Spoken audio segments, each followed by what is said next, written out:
Everyone. I would like to welcome you to our first webinar for this year's webinar series. And this series is brought to you by CIES, Study Abroad International Student Special Interest Group, Star Scholars Network, and Journal of International Students. My name is Jenna Gao. I'm a scholar from George Washington University, and I will be your host today.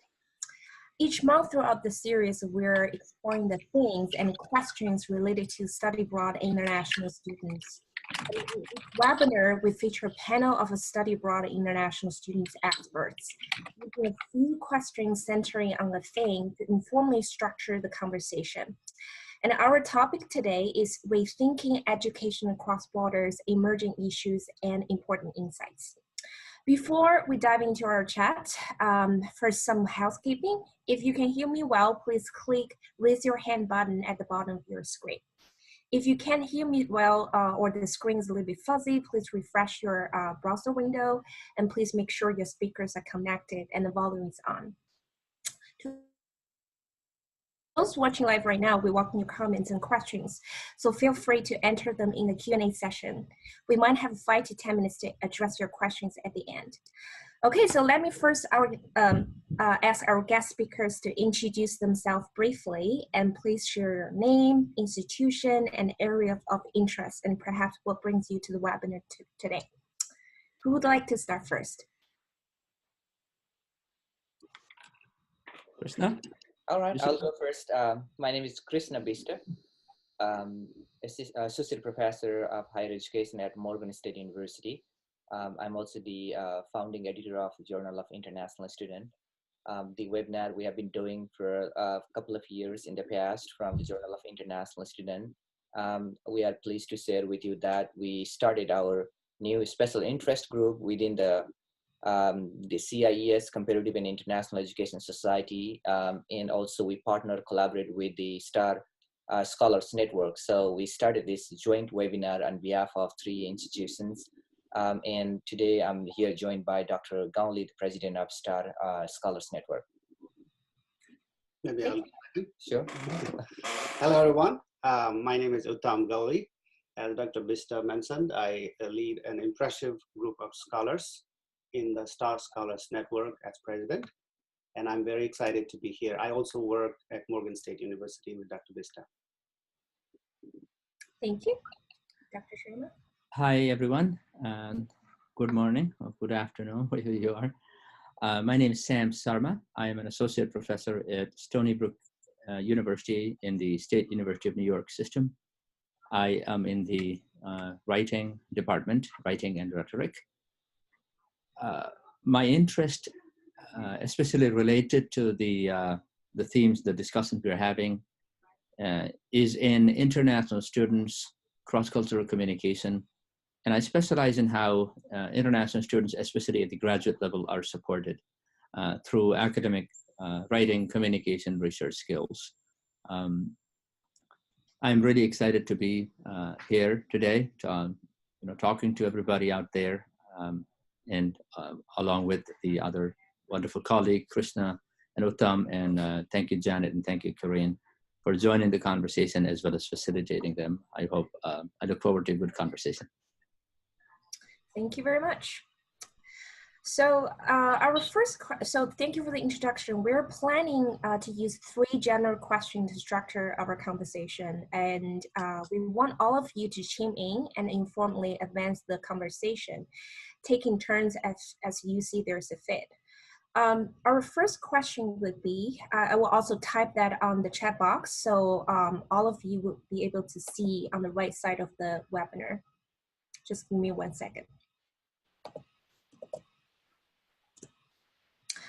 Our first question will be, how should we rethink and resituate issues of international higher education in light of macro level political and social economic changes at a major destination, such as the United States in the post-Trump era, and the UK after Brexit, Canada in the post-Trudeau era, Australia with the crash of the international education industry, and also other emerging markets that you would like to talk about? I can pick that up. Thank you. A little bit of context here first, because Dr. Gowley is leading a unedited collection. It was last year, we were in Maryland and we were discussing these important issues, and we wanted to sort of invite scholars from around the world and put together an edited collection that would help scholars in the field of international education, international student services, study abroad, and related issues such as student affairs, student support, how we could look at our work, our research, our scholarship, the questions we ask, the methods we use, the interpretation we make of the data, as to how we could do that in the new context, because things have changed. Very often, the rugs have been pulled off of beneath our feet. Very often, the winds are blowing in very different directions. Very often, we don't know the orientations and the point of references that we used to have. Very often, the terminology and the perspectives and the theory and the method that we have don't seem to work. And so we, instead of continuing with the same old tools in this new context, we thought, maybe we need to really refresh, hit the reset button. We were asking new questions, think about these challenges, think about this context in which we are now. And so we thought, let's invite scholars who are interested on these issues and bring them together to sort of educate and enlighten the community to think, rethink about these issues, the issues, our work, our contribution to the field in light of the new context. The things that you just mentioned, politically, socioeconomically, geopolitically, and so on. So the first thing that I thought, I was at the time working on a book project. The book has just come out, supporting international graduate students, especially in the context of the new political dynamism, geopolitics in the world. And so I thought I was reading a colleague in my field named Tony Scott. Scott talks about political economy as a very, very important factor that we often ignore, because if we sit here in a particular department, do a particular kind of work and publish particular kind of literature, we often ignore that there is a bigger picture where the politics, the forces of economics shape, reshape, so often take away the thing that we do, right? So we can't just hold on to our old tools, methods, ideas, practices, services. And so it's important. For example, if the immigration laws and policies, or simply the immigration environment in a major destination for international students radically changes, it's going to affect everything. If we are moving away from the traditional model of bringing international students for the sake of, for many reasons, let's say diversifying student experience, adding a new pool of students that are able to contribute and make up for state budget deficits. But let's say we're completely ignoring those, pragmatic reasons. We're moving into this very political way in which we look at students. That will change.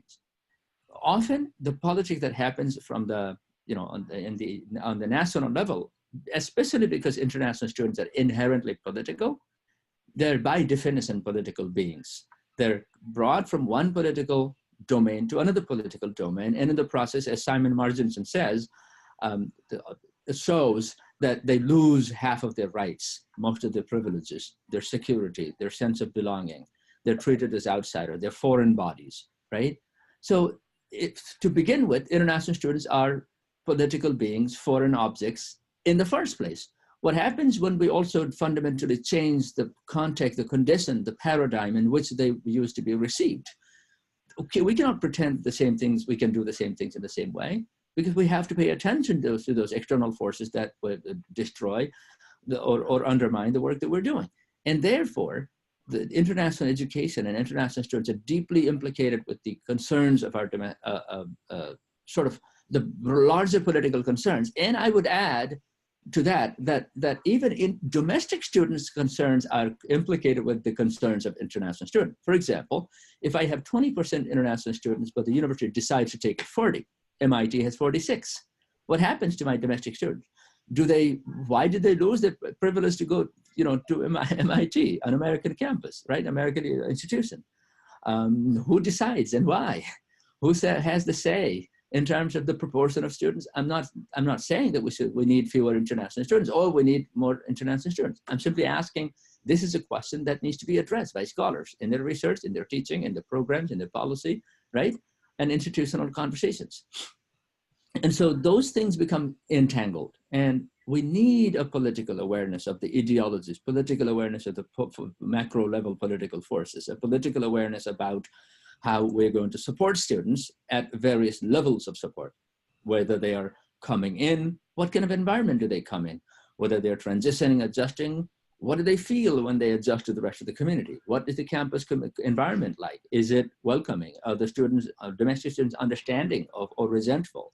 Did the major economic and political forces affect the way in which domestic and international students can relate to each other, can engage with each other, right? How do you do student affairs? Can you do it in the same way? Are these new issues of that have to do with gender, race, sexuality? Have these things changed because of the political change? How can you support students at the International Center, not only because visa rules have changed, but also because the environment in which students feel or don't feel comfortable, right?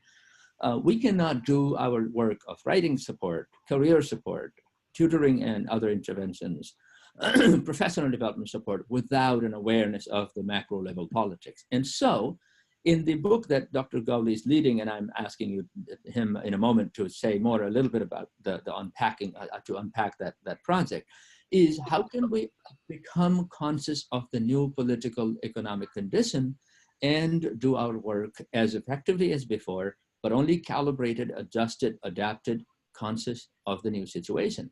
We need to rethink our questions. We need to revisit our issues. We need to identify new issues. And I think it is time to really hit the reset button. That's why we are here today. I hope that our audiences will ask us and push us in that direction. I hope we can have more of these conversations. And I'd like to ask Krishna or Uttam to pick it up from there. In response to the first question, and then you can go to the second question after maybe 5 or 10 minutes. Go ahead. Thank you, Dr. Sharma. Dr. Krishna and Gali, do you want to chime in and maybe add more points on that? I agree with Dr. Sharma, the main agenda, how the student faculty members, even those staff who have been working on behalf of international programs, the current political scenarios or geopolitical upheavals across the nation and across the globe has it has created a new level of tensions for all of us. Every day we get phone calls from the students outside the US asking about how the political scenario has been taking us to the next level. As in working professional in the field, either we do research or serve the students on campus, I think we need to be very strong on what we serve, how we serve, to the best need of our students. But it has definitely created a new level of fear for many of us. Yeah, definitely. Great way of putting it together, Dr. Bista and Dr. Sharma. Really laid out the context of the sea changes that are happening at this point. But what we found desperately lacking in the field is the discussion on how we address this. So our argument is we not only need to rethink it, but we also need to rewire our brains, and we actually need to replace the lenses that we wear to look at the issues, the problems. Are we looking at the right places? Are we finding the right findings? So we need to reset, and as Dr. Sharma puts it, push the reset button so you find you are surprised, you are open to the new ideas that are brought to the table and the new opportunities of invention and questioning our assumptions. So we really wanted to see this change reflected in the scholarship coming. So that's what has prompted us to take on this challenge of editing a new volume. And what just follows after that is how we are changing the curriculum in those terms, and what support services, which Dr. Bista will shed more light on probably in the next few minutes. So I think, yeah, that's my take on this, and I look forward to definitely unpacking these in the following questions. Thank you, Janet. Thank you so much for the excellent discussion. Before we move to the second question, I saw there are more attendees joining our webinar, and to add a short notes to those of you watching live right now, we welcome your comments and the questions. So feel free to enter them in the Q&A box below. Along the way, we don't have to wait until the end. Yes, so we don't have to wait until the end. For now, I did not see any questions, so we'll wait a little bit. So the first question will focus on how the context changes at major destination countries that are going to influence how we rethink the issues of international higher education. The second question will focus on the origins of international students, those countries traditionally sending the international student, their change, how their change will change the discourse about international education. The second question, as you can see from the chat box, is how should we rethink or update our discourses about international education in light of local changes in major origins of international students, such as China. For example, there is economic rise along with the One Belt, One Road initiative, the India after national policy change, the South Korea after implementation of the Brain Curry 21. Just a short note, the Brain Curry 21 is a project for nurturing highly qualified human resources for the 21st century knowledge-based society. And also you can discuss some other major sources as well. Let me touch on it a little bit so my friends can elaborate on that. So yeah, the major change we see is that when you think of international students, a lot of times, even we scholars think of it as a one-way traffic, which is no longer true.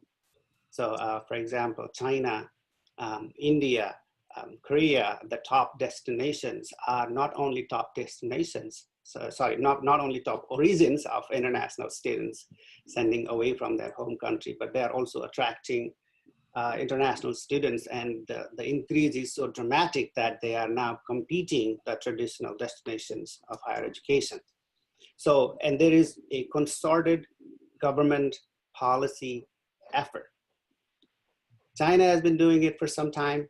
Korea is stopping a lot of its potential students going away through the Brain Korea project. And more interestingly, more recently, India also has realized the soft power that it can create around the world through the educational initiatives.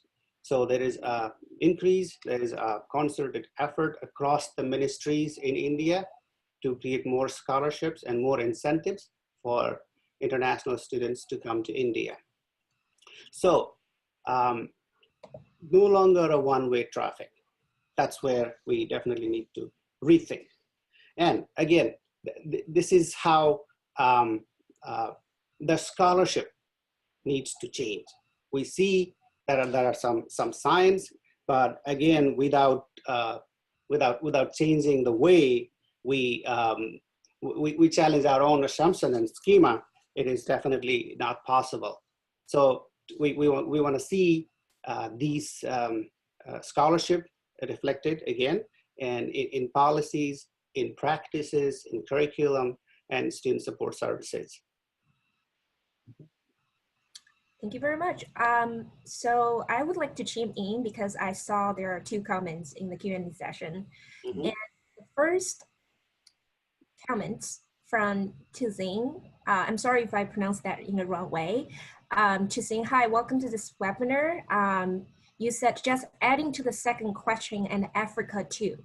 Think this is a part of the world whose students are not focused especially on research and scholarship. This is a really good point. The second comment. The second comment from Dr. Tulsi.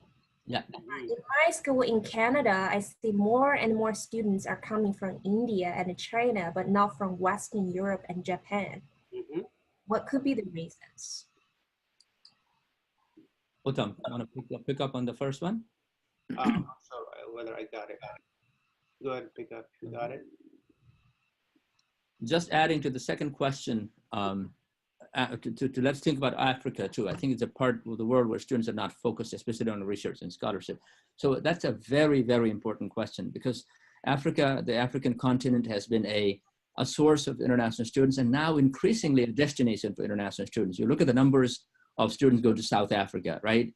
And there are many national missions about for increasing the number of international students, even when we hear sometimes in this Western narrative that there are no enough seats for domestic students there. But all nations are now interested in internationalizing, right? I was in Philippines past summer, and there was this discussion that in order to make universities good, great, global, prestigious, universities are inviting and attracting students from other countries. And so this is a global phenomenon, and that has changed the dynamics of international students, because it's no longer one-way traffic of students coming from the east to the west, from non-English speaking countries to the English-speaking countries, from the less developed countries to the more developed countries. Those simplistic narratives don't work anymore, because if you actually look at the bigger numbers, the US may be still number one as a lump sum figure. But if you look at the total number of students, there are 4.75, I think, million students, Krishna, who are studying outside of their home. And the motivations for them are not exactly the same. It's not like, oh, I want to go to a more advanced country, learn to speak English, and go to the world's best university. That may work for 20% of the people. For the rest of the people, it may not. There may be an auntie next in another country where they can go study because it's easier to cover the cost. There may be a different kind of motivation for the students to do that, right? And so these are the reasons that our narratives, our scholarships, our schemas, as Dr. Gowdy put, are not enough. And as to the question of Dr. Tarel asking why students from Europe and Japan are not coming, it may be the same thing that Dr. Gowdy talked about. Like, there was a national initiative by the government to decrease the number of students going out. We don't talk about these national policies because especially in the United States, there are no national policies, but instead market forces. Instead, indirect effect of immigration policy changes. But instead, universities doing their own thing on a lot of different ways. John F. Kennedy tried to actually counter that. He said in one of his speeches that we cannot let these uncontrolled, unregulated universities create a market that is messy, because we need a national message to invite these people from around the world, to welcome and make them feel good, go back as ambassadors. They had that national vision. We have exactly the opposite now, with somebody who doesn't want people that look different to come here. Well, except maybe there are exceptions about certain people making a certain amount of money and that kind of thing. But yes, these are the dynamics. I think it all again goes back to the political dynamics and how these things can change things in ways that we don't realize. And they can also create patterns and narratives, discourses, and blind spots. In 20, 30 years' time, the thing that we took for granted is no longer there. And that's why we need to look forward and see what these winds are doing to our field, and so often to our institutions and to our professions. Dr. Gowdy, Dr. Vista? Yeah. Sorry. Again, when we look into the scenario from the recruitment perspective, some of the colleges, campuses across the country are spread thin in their funding or the human resources, so they are not able to look into all the countries or everywhere on the planet to have a balanced set of students. The other thing is, when you look into the European Union or more European universities, they do have the same rigor, and sometimes the professor or the student may not see the need of going another country, and they do have a scholarship and certain plan or strategies for these students. The other thing is also, nowadays, with so many branch campuses of these international or global universities in different locations, the students are more in those areas, regional areas, local areas, rather than crossing the border or going other countries. But traditionally, the recruitment strategy was not so much balanced to reach out a student from different part of the globe. That's why we didn't have many students or a student from one country, compared to the other countries. I also wonder if there is an unstated bias and unstated narratives about these student groups, so that the Indian students become the new technology superstar, right? Whether or not that is factually true, then that becomes a narrative. Oh, Indians are smart, and therefore we're going to go for the Indians for all the technology jobs, until somebody found out last year they're really good at it. The problem was they did a study of many the Indian students in the Silicon Valley, and it turns out these students had been ignoring since they were younger these other social skills, academic communication skills, professional soft skills. And therefore, somebody wrote in that report that these students are not qualified to hold jobs in the American technology industry. And then now there may be this another narrative that says, no, Indians are not good. So we don't know. If those kinds of things we need to study. I'm saying this not as based on deep research and a methodological rigorous way, but there is a little bit of research that I'm sort of referring to, and I'm making this sort of guess as to whether these narratives may push and create this wind, so that a university may say, oh, let's go to Africa now. Africa's cool, and that may last for 10 years. And then something happens and people say, oh, let's go to Korea. They're making more money. Let's see if we can have more of their money. I don't know. I hear these kinds of things actually sometimes, because like I hear people bluntly saying, oh, there's more money in China. Why not turn there? Until some universities, let me not name names, have 75% students from China. And I'm thinking, there is 200 countries in the world. How did you do that? And I don't know, it could be money, it could be politics, or it could be sometimes racial politics. It could be other kinds of politics. You see what I'm saying? I don't think a lot of American universities are actively recruited from Mexico, except when they were like, oh, let's counter this narrative that is coming at us. We shouldn't do that, right? I would like to chime in with the comments from Dr. Tilsey. I think more and more students are coming to the US and Canada from the third world countries, not only for the study, but they have a dream that they could be leaving these countries after their study completed. This may not apply for Western European and Japanese students. I think this is a very good point, because there are emerging studies on the intention of the students to stay or to leave the United States after. That's a big factor. I think that's the most established factor. In fact, when students go to the visa interview for the F1 visa, they say, I have no intention to stay. But wink, wink, even the visa interviewer knows that if the student is a talented, extraordinary scientist, they're probably in the back of their mind. They're probably like, oh, if you're smart enough and you make it, go into the next. So that is a known, even though it contradicts with the national immigration policy, it is a known kind of issue that students are pursuing their dreams beyond their. I'm not sure if Europeans and Japanese don't come here only because they don't want to stay here. Maybe they don't want to study here in the first place either. You see what I'm saying? Because most of the students actually return. Even though the narrative out there is that they try to stay, we look at those people who try hard to stay because we don't see the people that didn't stay because they're gone, they left. And somebody was saying that the total number of students, international students leaving after studies, 86% is, but we talk about the 16 because they're here. Right? Well, that brings us to very, very interesting arena of potential thinking that we could, dilly-dally sometime. For example, like Dr. Sharma mentioned, the positive stereotypes of Indian international students, for example, as being very.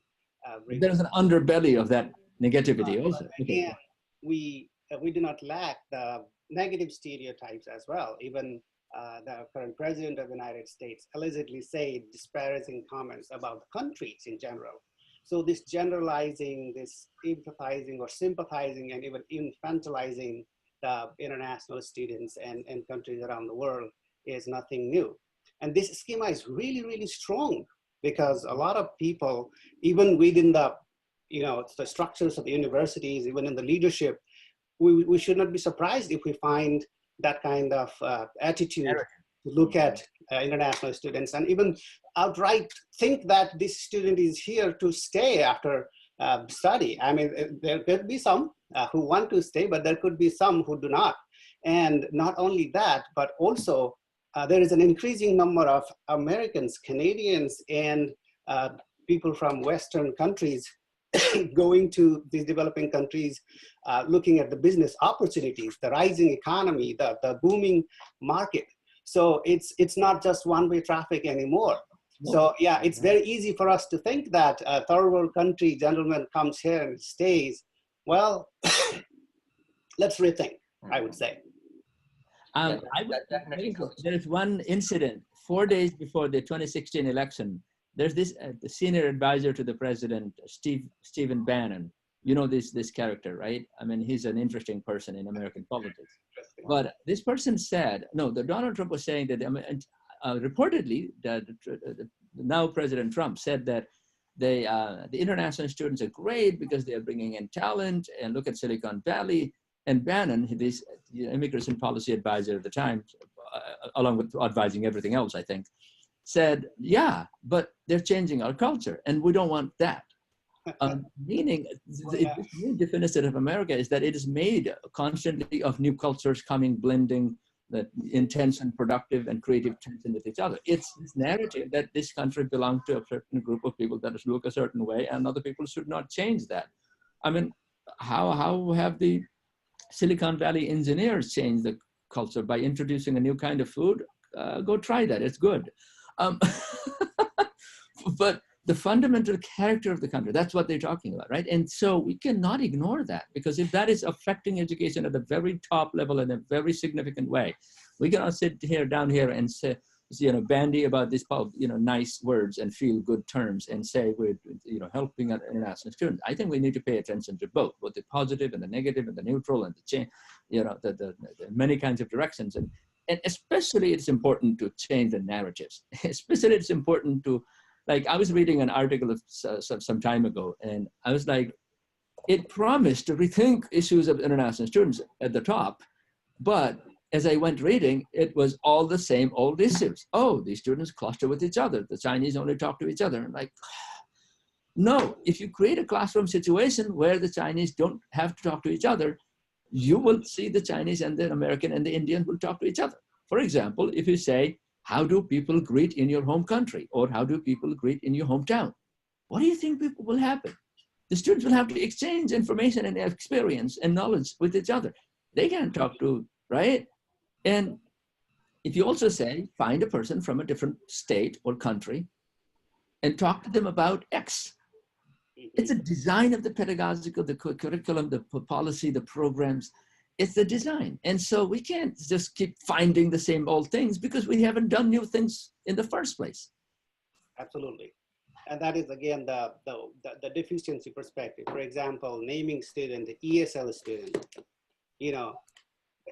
giving them the identity by something that they perceivingly are deficient or they lack. Yes. So the identity itself, imposed of an international student is that they are empty vessels. Come here, empty vessels. To begin with, international students are not just ESL students. They're not just linguistic entities. Yeah, so they are not looked upon as people who could ask genuine questions. They could, challenge your assumption and give new perspectives and nudge this civilization for reinvention and the knowledge generating apparatus. That identity is still need to be, I think, instilled, reinstilled, and rethought and rewired again. Yeah, because it's so deep. It's so deep. It's 21st century, but we're still talking about this. So I think the fight is still just beginning, I guess. But yeah, it's again the fight to make the world a more humane place. It's not about taking something away from one group of people to another, but it's about finding the way to enrich, to share, and make the world a more human place. As thank you, Uttam. Thank you so much. You put it so well, because I think these people are the people that are afraid of change. Yes. Afraid that somebody will take something away from you. No, they've always given. They've always contributed, advanced, beautified, diversified. And I think we need to address that without hesitating. If we are afraid of the people that are afraid, if we don't hate the people that hate, it's not going to work, right? If we misunderstand the people that misunderstand, it's not going to work. We need, I think, to address these questions head on and address these issues through policy, through programs, through practices, pedagogies, so that we can begin to alleviate this anxiety about but sometimes there are maybe actually issues like how international students, increasing numbers of international students, may undermine the opportunities for a domestic student. That kind of things also honestly and candidly. Otherwise, people will think you only talk about in your favor in nice ways, but you're not talking about this other group of students your argument, your rhetoric is affecting. I think we should be candid and we should be kind to people that may not, think like us. Any other thoughts or comments? All right. So before I move to the third question, let me see if there are any questions from the audience we don't have for now. So the third question, I'm typing here. What other critical perspectives should we address in relation to current, emerging, or anticipate issues or dynamics affecting international higher education? You may want to talk about the recruitment practice, leadership management, the student service, and other type of mobility research on international student and study abroad. Dr. Bista is the expert there. Thank you, Janet. I'll touch on this topic. I know this is one of the fundamental, probably the most important one in our on-campus colleges.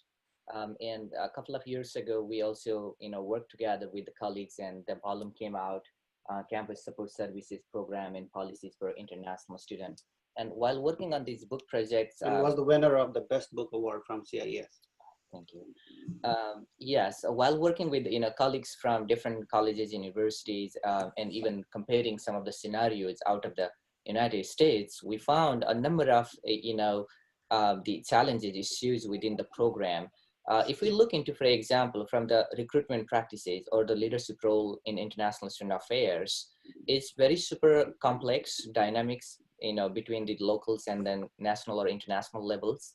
The very first thing is that many colleges, particularly the small one, are, they do not have enough resources, or they have limited resources in terms of the staff and fundings.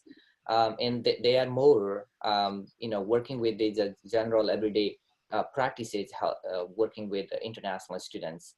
And even, the colleges have not updated their websites. So students are relying on outdated resources from their home country, or even coming to the university and colleges. The same thing applies to the recruiting. Universities do not have systematic recruiting agencies, and they are still relying on third-party agents. That's the scenario basically in the United States. But if you look into other countries, basically in the United Kingdom, Australia, New Zealand, or Canada, they have more systematic recruiting agencies from the universities. On the other hand, the United States doesn't have that sort of solid, more structure. That's why earlier we also touched why we don't have a balanced student body or a population from certain countries, or having more, diverse student population. Yes, but however, the colleges are also trying their best to recruit more domestic students, sending to the study abroad to balance and create more cultural, cross-cultural competencies for our students and prepare for the 21st century workplaces. And if we look also more from the policy perspective, many colleges like the University of Southern California or NYU, New York State universities, those systems, they have more than 10,000 international students on campus. And imagine how many faculty member, advisor, or the professors needed for those, that sort of mass student population. But the ratio, if you look into the colleges where you have 10,000 domestic students, you have more than 300 full-time faculty members, staff, and the resources. But comparing with the same number of international students on campus, they don't have enough resources. So still, the big schools are still, not having enough resources to address their everyday needs. Small colleges, they are trying their best to recruit more and more students. So if you look at the international level, there is a pressure of the globalization and internationalization to the colleges and universities. We can take an example of the Japan. Japanese Prime Minister Abe said one time that the number of foreign students at the college or university will define their success. And that's something happening even in the US. colleges and campuses, their goal, the top priority is to recruiting students rather than focusing or having more systematic support services on campus. And now colleges in different countries are having a kind of war, we can call it tsunami of recruiting more students. Whether you call the China's One Belt One Road initiative or the Japanese top global university project, and they are planning to recruit 300,000 international students by 2020, and also competing with the world-class university ranking. So having that sort of more high ambition of recruiting more students, but not necessarily focusing on the basic needs, the everyday need of our students. And if we take an example of the Korea or Japan, they want to focus more in increasing the courses offering in English language or English medium instruction courses. But if you speak with the students who are taking English classes, they tell you the reality that these classes are taught in local languages, either Japanese or Korean, but their PowerPoint slides maybe in English. So that's how they label their English classes. So students have a suffering. Dr. Gowley and I ran a global survey, and students have all kind of the feedback. The other thing also, campuses, when a student arrive on campus, they go through the regular, karma of their experience. However, there is also not a well-established system of tracking these students when they graduate. Where are they now?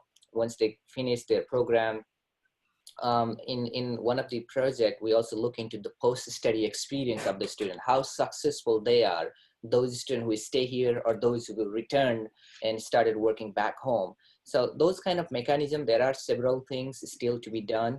However, still it has been so many years of recruiting international students, and countries have recognized the potential of students in their local workforce or supporting their infrastructures, home or abroad.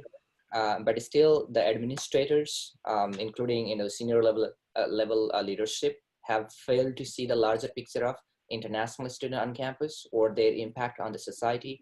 Many of them are driven by the national policies or international activities, and distracted with their agenda. And as Dr. Gowley mentioned, that it's sometimes we are being away from our humanistic worldviews, supporting brotherhood and sisterhood to our students. And still we can see the trend of the student enrollment being more populated in the English speaking countries, United States, United Kingdom, Australia. However, the reverse trend also emerging, that China is competing, being the #1 country hosting international students by 2020 or 2050. They do have a mega plan on that. Yeah, and some countries like non-English speaking countries, they are offering a more serious incentives. For example, job or employment after their study, or no tuition fee, or the scholarship package with scholarship package to attract more international students in their countries. On the other hand, the English-speaking countries, predominantly Canada, Australia, UK, or US, they charge at least 2 or 3 times more fees from these international students. So there are dynamics, differences in recruitment practices.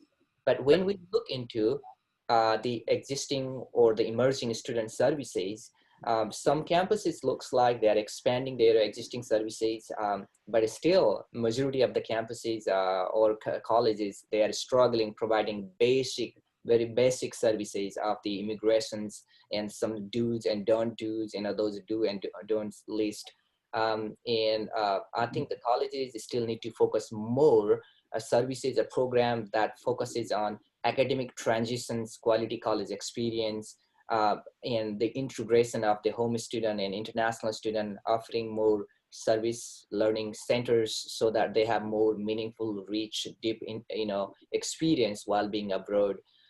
Then also need there some innovations nowadays. The globe, the world is connected digitally, and our students are digitally savvy, and those who travel, they are the one they explore the globe further. So probably, the college is the time for them to explore the virtual exchange, potential of global collaboration, not only for the student but also faculty or the staff, so that they will have that kind of platform for them. And I'm glad, I'm noticing some of the association of the students, that is the International Student Leadership Conference. That conference has been taking in an international level. So I think we need more that kind of things, where we have digital collaboration, as well as the in on-campus collaboration for student and faculty members, rather than going to the pressure of internationalizing and globalizing. We have to rethink the possibilities and the potential that we can include our student, faculty, and staff. One thing, sort of, Krishna, you laid out all of these issues of research and how future research could address these issues. One broader general thing to sort of begin to wrap up our conversation is, I see two things happening. One is we need to pay attention to the changes and don't live in the bubbles and echo chambers of our scholarship, because our institutions, our institutional leaders, our program leaders, our students, all of them need our sort of rethinking, refreshing, re-asking questions in light of these new changes that are happening, and how they may disrupt what is already established, how they may demand new kinds of supports, new kinds of questions, new kinds of research. But on the other hand, here's the danger posed to scholars. What we tend to believe is that we have this enlightenment ideal in our brains, which is, if the 19th century was better than the 18th century, the 20th is better than the 19th, and the 21st will be naturally better. Not necessarily so when it comes to international students. The nationalistic framework of how human beings do things in our time is not better than the mid-20th century. Einstein used to talk about no countries of human beings at a level. He used to connect to people at that level, right? But today, there are very, very few prominent scholars around the world who talk about transnational, global sense of belonging, understanding, collaborating. It's very, very, very nation-based, and not necessarily positively like, say, JFK or Ronald Reagan. Today's nation-based discourse is very agonistic, very hostile, very, and increasingly that is happening. I hope that this is a temporary blip in our historical trajectories of how nations treat each other, how people relate to each other, how people travel and learn and share in exchange. But the fact that these things are happening at a very grand scale means that if our established support systems, our established notions of understanding, our established notions of how we have become better than in the past, if these things have ruptured, disrupted, and things are going all the way down, it's like, playing snake and ladders, right? When you're kids, you play snake and ladders, you reach 89, you think you're going to get 100, but somebody's going to destroy you, you go start from 0. And I'm afraid that kind of snake and ladders situation may be happening in some areas. There are achievements in terms of supporting international students, but those achievements may be disrupted, and we have to start from the bottom, or at least midway, like sort of ladder that goes down. And so when financial motivations are completely shifting why we bring international students, when political environments are completely disrupting how international student support has been created, when a university, the administrators get together, they may be asking questions like, why do we need ESL support anymore? Because our students already have the internet. And I'm like, oh, that's not how it works. Or somebody may ask, do we need writing support? Because they're already good at writing. They write all the time. Like, that's not graduate level writing. I am spending 40 hours to get from A to B, and you're thinking something else. It takes time. It's a process. And we have built, there's a profession behind this. You cannot simply ignore student affairs and say, oh, we don't need student affairs because the students are smart. We just raise the GRE score. That's not the same thing. So it's a constant work. Like, we teach every generation of people to become smart, right? Like economists would say, education is an unproductive investment because every generation of human beings start from completely zero to become PhDs. We cannot, have PhDs, kids start from PhD and go from there. we have to rebuild every generation. We have to think about education as a reiterative process. We have to think of education as a vulnerable phenomena. We have to think of education as a thing that we have to constantly get together and think. Don't become pessimistic. It's the nature of the beast, okay? And I think it's important to ask the questions again, all over. I have to, that's why we use the word rethinking. That's why you use the word reset. Because these political matter, forces tend to really disrupt and you have to really reset, really rethink. Absolutely. And it is not possible without understanding the irony and the things that we've been doing. As Dr. Vista just mentioned, international students pay the highest fee, but set aside the least amount of resources for their own services. Yes. Right? At the time when they may be the ones. I value low investment. Right. So that kind of perspective, that kind of looking Finance 101 upside down.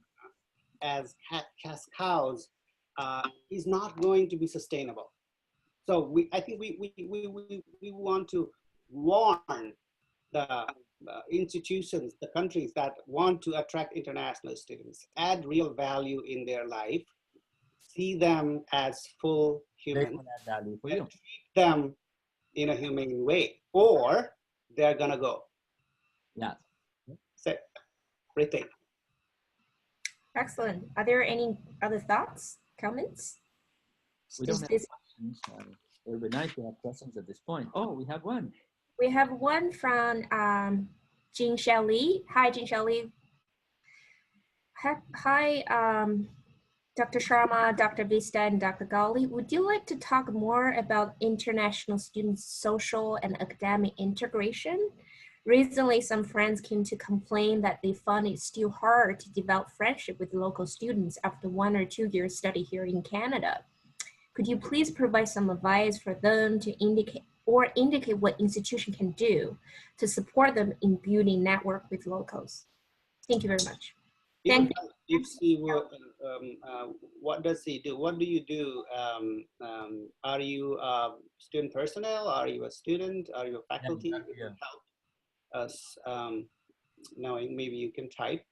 But again, the key is we are so much straitjacketed in our perception of others that we look at others from their superficial appearance that they are others. So making friends is definitely recognizing them as another humans, appreciating what they bring to table.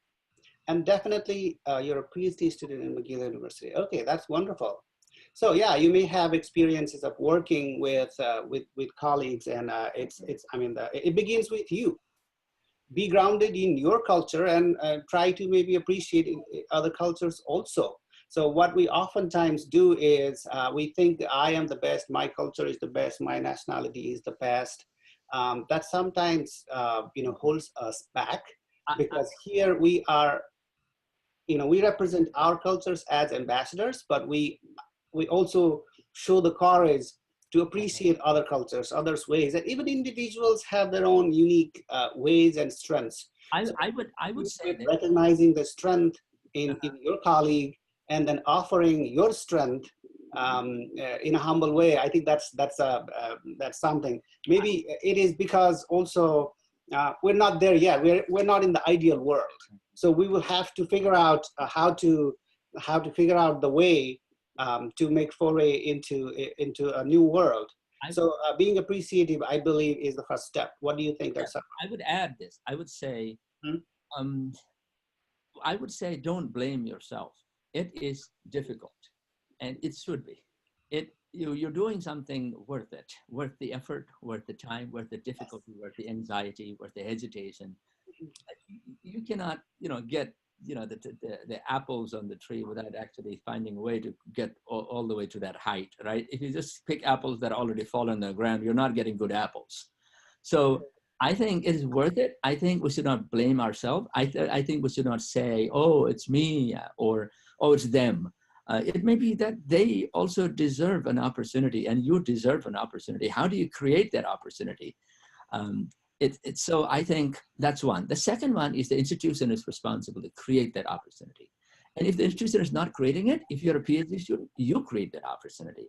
When I was a graduate student, I did a lot of things where, like, we work at the graduate school and we organize workshops and we help other students to learn from what we were able to do. I was in the program in writing, and I was able to teach other people how to write. We organized workshops for other international graduate students about how to avoid plagiarism, how to write effectively, how to communicate with others, how to network with others. And then I was at one point, I was the research assistant to the dean, and we did 65 workshops per year. And the thing is, and I went to Dr. Gowley's university when he was a student, and he had organized a lot of things. He was a campus leader on a lot of things. And I'm thinking, international students have a special set of skills, experiences, perspectives, knowledge, and passion. They have come from all the way around the world or many thousand miles. And they should use that as a positive force. And if you do that, the question of how do I engage with others? How do I make friends? Those become basic questions. You see what I'm saying? You should say, I'm 26 years old. I have so much professional experience. I have cultural knowledge. I know 3 languages, 5 languages, and I can give back. Everybody deserves something from me. Other people can give me something. I can give everybody something. So if you take that approach, you will have changed the world as well as made some small friendship connections. So go dream big. You are capable of it. The fact that you are here already says that you are something, that you're amazing. Go do it. Yes, I like to echo Dr. Sharma's words here. Yes, that's a very powerful one. I was also reading closely some of the articles because that was also one line of inquiry of my research. Predominantly, any research that you read about the friendship making habits of international students, the authors have share different perspective, the point of view, probably not with understanding the larger picture of who international students are and how they have been immersed or merged, assimilated within local culture. And as a student or as a faculty member, ask the question yourself, how often did you invite that student in your office or any program happening on campus? What were the opportunity for the socialization? Are you counting friendship making or friendship relation just based on the ESL classes or based on the student that they have taken the classes together? I guess the quality of the interaction depend on the number of event he or she has attended. As in students, Dr. Gowley, all of us probably attended more than hundreds of the events. And we didn't make enough friends, but we made few friends, but those were the best friends because we went this program for multiple times. We had interactions, we had likes and dislikes, we argued, we counter-argued, we tried our best to understand what it meant. And those who enjoyed in our company, those who liked some of the things, and we built a network. And today we have more than 500, colleagues across the, planet nowadays. So it depends on, what kind of opportunity the student receive, how, and again, going back to Dr. Sharma's point, that is a personal connection, institutional connection. Institutions are looking more friendship pattern without having enough opportunities for these students or scholars. That applies for the professor, local students, international student, staff member, then other thing is the understanding of friendship. Being a friend is different in different cultures. For example, a Chinese student may not call you friend in your first invitation. They have their way of understanding. The same thing applies in some of the Asian cultures, that to be a friend, to trust you, I need to know more about you. And there are the ways of sharing and the ways of not sharing some certain information. So the cultural perspective is also one way to look into friendship, making or friendship patterns of the international students. So there are so many things, but basically I would count the opportunities for the interaction, integrations, either on campus, off campus, or personal level, or institutional level. But that challenge is not an obstacle. It is part of why you came here, right? We should do that. It's yeah. Yes. Yeah, Dr. Sharma, Dr. Sharma's presence to University of Florida when I was chairing the committee, graduate student committee of international affairs, was a blessing.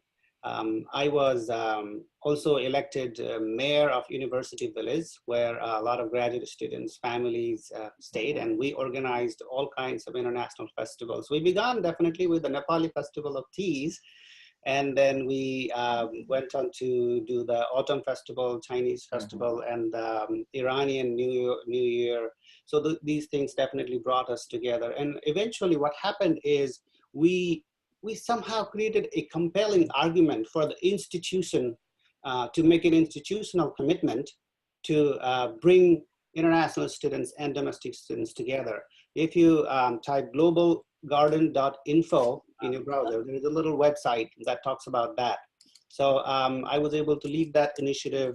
And what happened is there was a big discussion in the whole student body, representative of 50,000 students in the University of Florida, that eventually passed a resolution that they should rename their one of the most prominent quad into Global Garden.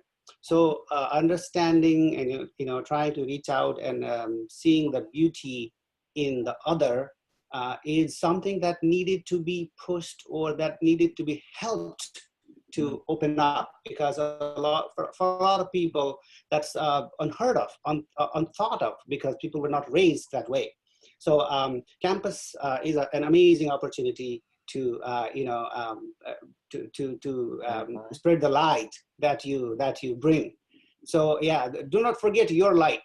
You are the light. You are the delight. Thank So you. be proud of who you are, and definitely you will add value to other people's life. And there is so much to learn from different people, international students coming from all around the world. So if there are any institutional leaders that are listening to us today, or maybe it is recorded someday after, so we also encourage you to take initiative to present international students in the light of their strength. Janet, I think you're about to wrap up. I would like to highlight one point before we do that. Any audience members today, if you would like to be part of the panel, like Krishna and Uttam and I, we didn't want to, we just organized, put together a few people. If you want to speak on a subject and you feel passionate about, you do some research about, you can join us as panels. Janet will send follow-up emails, I think, to let you sign up to become an expert panelist, or rather panelists. We're not expert, but just everybody's an expert, right? Sorry for interrupt, but we're at the top of the hour, and I would like to thank you all the panelists for sparing the time and joining us today. And as importantly, I would like to sincerely thank all the audiences for joining us and for asking some great questions. There will be a full video recording of this webinar available online, so please share them with the colleagues who might be interested. So for the next webinar, we're planning to focus on the multicultural university, the positive psychology of bi and multiculturalism of international students. Very interesting topic, and Emily from Stanford University will be our host next time. At this moment, I would like to thank you all again for your time, and then look forward to seeing you at the upcoming webinar. And have a great day. Thank you to everyone out there too. Thank you. Thank you for that. Thank you, everybody, for coming. Thank you, Janet, for hosting this.